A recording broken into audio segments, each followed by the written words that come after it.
वडगाव शेरी विधानसभा मतदारसंघाचे आमदार बापू पठारेंच्या मुलाच्या लग्नाला अजित पवारांनी उपस्थिती लावली।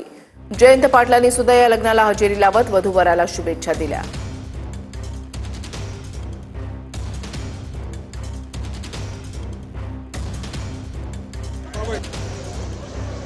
आमदार बापू पठारेंच्या मुलाच्या लग्नाला अजितदादा यांची उपस्थिती होती आणि तसंच जयंत पाटील हे सुद्धा उपस्थित राहिले। या दोघांनी सुद्धा वधूवराला शुभेच्छा दिल्यात, शुभाशीर्वाद दिलेले आहेत। मात्र अजित पवार आणि जयंत पाटील या दोघांची सुद्धा या लग्न सोहळ्यासाठी उपस्थिती, त्याच्यामुळे राजकीय चर्चा ज्या आहेत त्याही सुरू झालेल्या आहेत। विवाह सोहळ्याच्या निमित्तानं अजितदादा आणि जयंत पाटील